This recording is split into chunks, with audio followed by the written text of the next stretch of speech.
Aku baru sadar ada yang aneh ketika ayunan itu bergerak sendiri.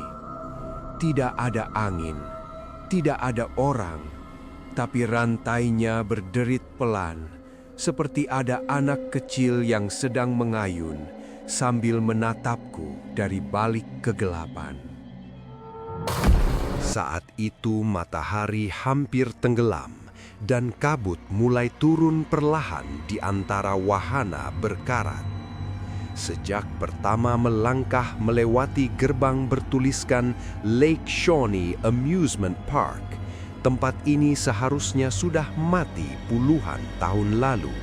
Tapi entah kenapa, rasanya seperti baru saja ditinggalkan beberapa menit yang lalu. Aku datang ke sini karena penasaran. Katanya, taman hiburan ini dibangun di atas tanah yang tidak pernah benar-benar tenang.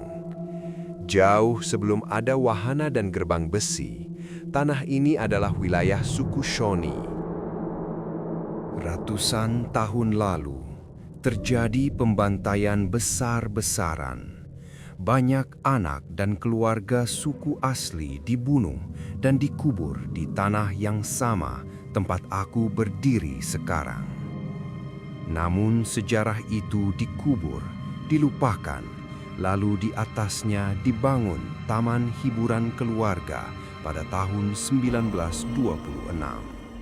Seolah-olah tawa anak-anak bisa menghapus jeritan yang pernah menggema di sini.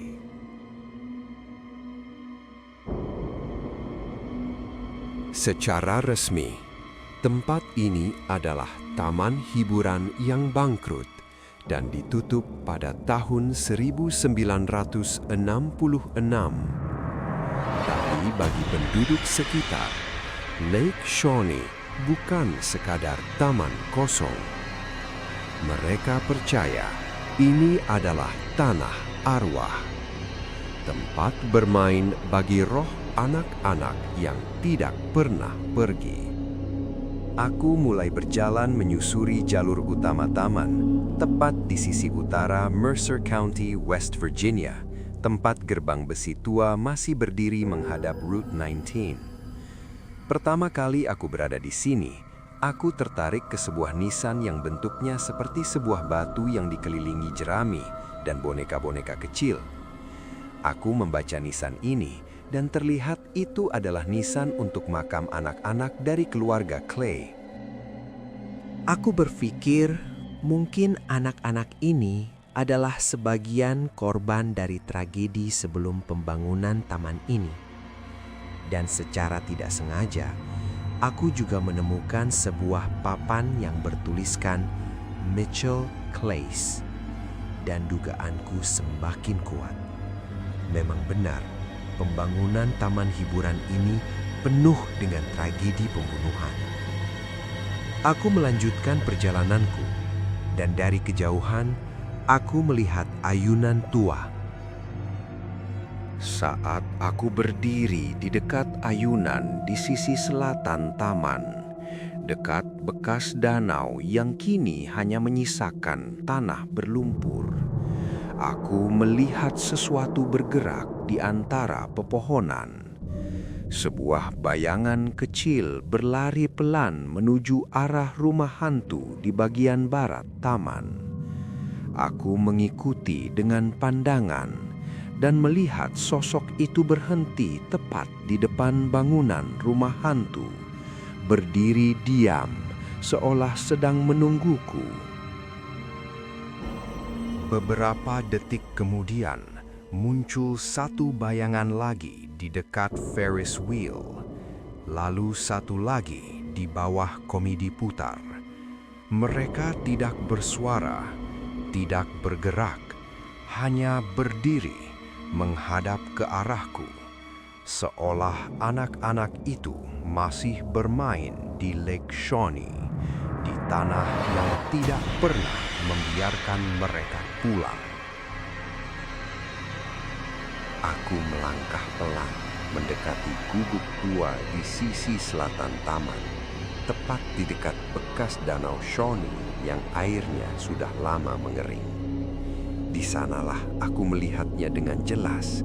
Seorang anak perempuan berdiri membelakangiku, mengenakan gaun putih lusuh yang bagian bawahnya kotor oleh lumpur.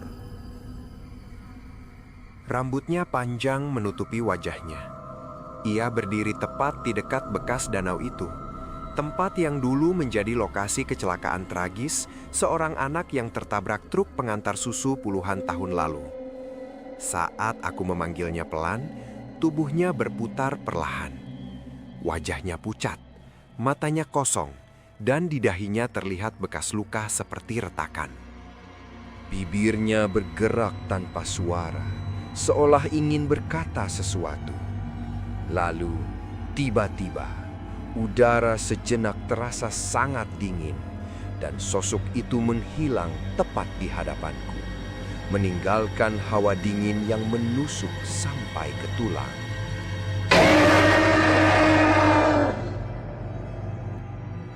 Sekarang Lake Shawnee hanya tinggal puing dan kenangan.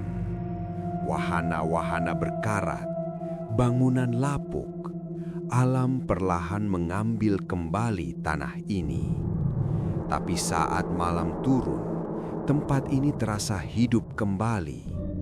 Kabut menggantung rendah, suhu mendadak dingin, dan perasaan diawasi tidak pernah hilang.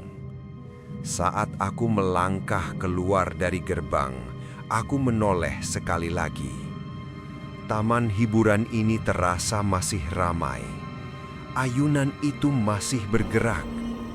Dan entah kenapa, aku yakin semua kejadian aneh di tempat ini berawal dari keserakahan manusia.